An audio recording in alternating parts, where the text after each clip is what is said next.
দেখুন একজন ভাই কি লিখেছে, তিনি বাংলাদেশ থেকে আসার পরে তো প্রথম ভিসা লাগছে, যখনই আসছে তখন প্রথম ভিসা লাগছে, পরবর্তীতে দ্বিতীয় নম্বর ভিসা লাগাতে গিয়ে এজেন্টকে তিনি 4,000 টাকা দিয়েছেন দ্বিতীয় নাম্বার ভিসা লাগানোর জন্য। এজেন্ট তার 4,000 রিঙ্গিত নিয়ে নিছে, নামার আগে তাকে মেডিকেল করছিল, বুঝতে পেরেছেন? 4,000 রিঙ্গিত নিচে নামার পরে এজেন্ট তার ভিসা লাগিয়ে দেয় নেই। তাই আমি সবসময় এটাই বলে থাকি যে ভাই, এজেন্টকে সমস্ত টাকা একসাথে দেবেন না। আপনার ভিসা লাগুক কিংবা না লাগুক, সমস্ত টাকা একসাথে এজেন্টকে দেবেন না। প্রথমে 500 টাকা দিবেন, পরবর্তীতে 1,000 টাকা দিবেন, এগুলো ধাপে ধাপে দিতে হবে। আপনি যখন মেডিকেল করতে যাবেন তখন 500 টাকা দিবেন। হ্যাঁ, মেডিকেল কমপ্লিট হয়ে গেছে তখন আবার দেখা গেছে 500 টাকা দিবেন, 1,000। ভিসা টিসা বাইরে আসবে, পরবর্তীতে সমস্ত টাকা দেবেন। তার আগে এজেন্টকে কোনো টাকা পয়সা দেবেন না। এই যে শুধুমাত্র বাইরে ভুক্তভোগী হয়েছে বিষয়টা কিন্তু তা নয়।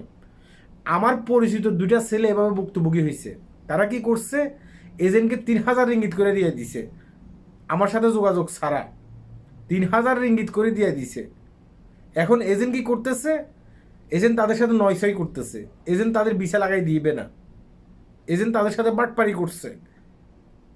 তাদের 3,000 রিঙ্গিত করে কত হাজার, তারা 6,000 রিঙ্গিতের উপরে তাদের গেছে গা। এজেন্ট এখন ফোন করলে, মানে এজেন্টের কাছে ফোন করলে এজেন্ট এখন আর ফোন ধরে না। তাই আমি আপনাকে বলবো যে জাস্ট কমেন্টটা আমি পড়ছি, ওই টাকার আশা বাদ দিয়ে দেন। হ্যাঁ, আপনি এখন অবৈধ, আপনি যেহেতু ভিসা লাগিয়ে দেয় নাই, আপনাকে অবৈধ করে রাখছে, আপনি অবৈধ। আপনার সামনে যদি পাসপোর্ট, এখন তো পাসপোর্ট সম্ভবত অফিস বন্ধ, তাই না? পাসপোর্ট নিচ্ছে না। যখন পাসপোর্ট নেবে, পাসপোর্ট মানে সুযোগ দেবে পাসপোর্ট করার জন্য, তখন নতুন করে একটা পাসপোর্ট করে রাখবেন।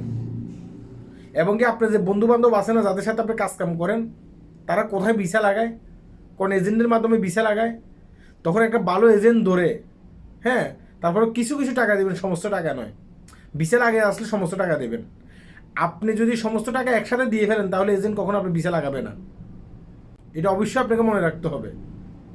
তাই কি করতে হবে, আপনাকে টাকা কিছু ধরে রাখতে হবে, কিছু কিছু টাকা ধরে রেখে পরবর্তীতে সমস্ত আমার মানে সব কিছু রেডি হয়ে আসলে সমস্ত টাকা দেবেন।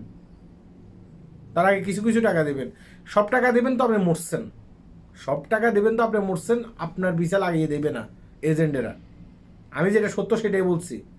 এজেন্টেরা এখন বাটপারি করে, আমি সকল এজেন্টের কথা বলতেছি না, প্রায় এজেন্টেরা কিন্তু বাটপারি করে।